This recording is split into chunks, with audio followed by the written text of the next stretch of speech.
Well, hey there. Happy February. It is actually the 11th of February, but let's pretend it's the first. And I'm checking in on my goal progress from the month of January. Now, if you're new around here, I'm an ADHD coach and I'm trying to use myself as an example in this year to demonstrate how I'm going about achieving some specific goals.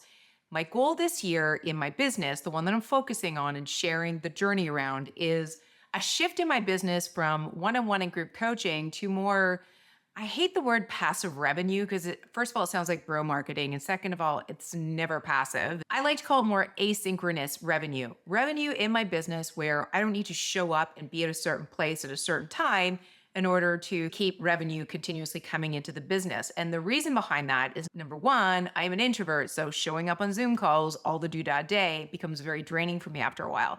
Number two is that somebody who has ADHD and anxiety and is now in their 50s and working through the whole menopausal drama thing, my energy is not consistent. So my vision is to create a business that I absolutely love, which I've already done that, but that also honors and aligns to the fluctuating energy that I have on a day to day basis. And that is where this year's goal comes into play. So last month, I recorded a video where I kicked this process off. I'll link it up here. And I'm using the 12-week year as a structure for my goals. And I knew going into this process that it was going to be something that I would need to iterate on. And that is why I want to share the process here with you so that it might inspire you to do the same. I'm not suggesting that the way I'm doing things is going to be right for you. If you have ADHD or if you're just somebody who struggles to follow the typical order of things, then it's really important that you find systems that work for you,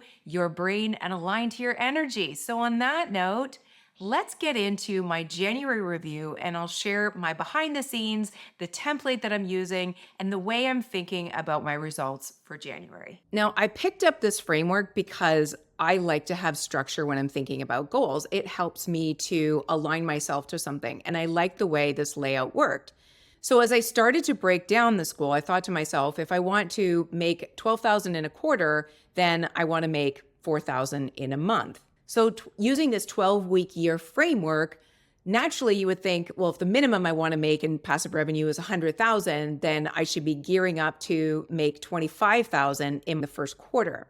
However, because I don't yet have the assets in my business to sell in order to create that revenue, I wanted to reduce that goal for the first quarter down to half. So my goal for Q1, or this first 12-week year, is to make 12,000 in passive revenue. And I'm hoping that if I can spend the majority of my time building assets in this quarter, then that will scale as we go through the year. That was the idea when I first set the goal. So with that in mind, I then broke down what am I going to do in the first month. And I did that on this timeline here. As you'll see, these are all of my tasks that I broke out for the first 4 weeks of this goal. Now, here's the problem. Because I was so focused on checking the box of achieving that revenue goal, I completely took my eye off the most important thing, which was creating the assets in my business in order to generate that bigger vision over time. So what I ended up doing in the first month was thinking about all of the various little things that I could do to make 4,000 in revenue, which, spoiler alert, I did. I made 4,300 in passive revenue in my business in January. Now, that has nothing to do with my coaching side of the business. That's just this passive revenue that I'm trying very hard to build up.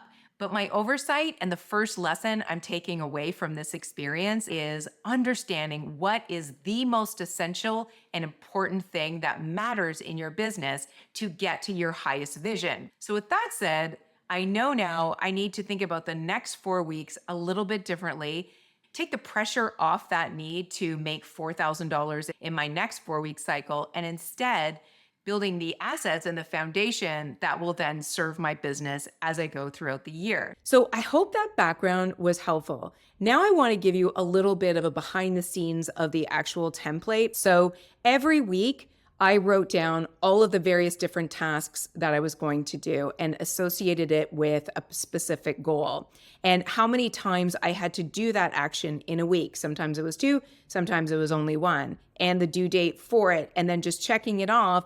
And I would either get to 100% completion, no completion at all, or 50%.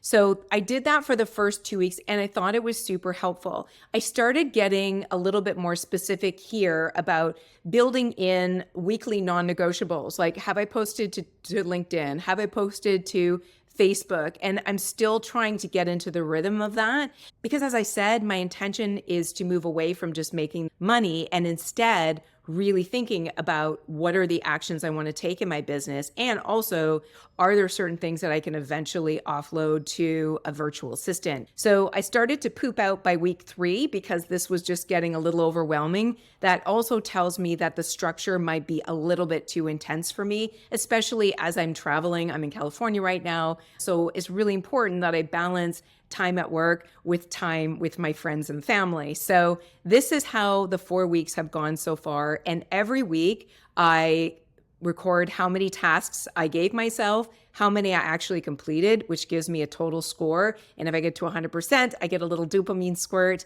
And then within each week review, there's a set of questions that I then ask myself, what are the wins this week? Definitely this win and the reflection to the last question you see there is that I'm understanding how my brain works and how I can best leverage that high processing speed of my brain in order to reach my goals without burning myself out in the process. So that is how I'm thinking through this goal process. I hope that little review was helpful. If you have any questions about that or the template, please just list them below. And until next time, guys, I'll see you in the next video. Bye for now.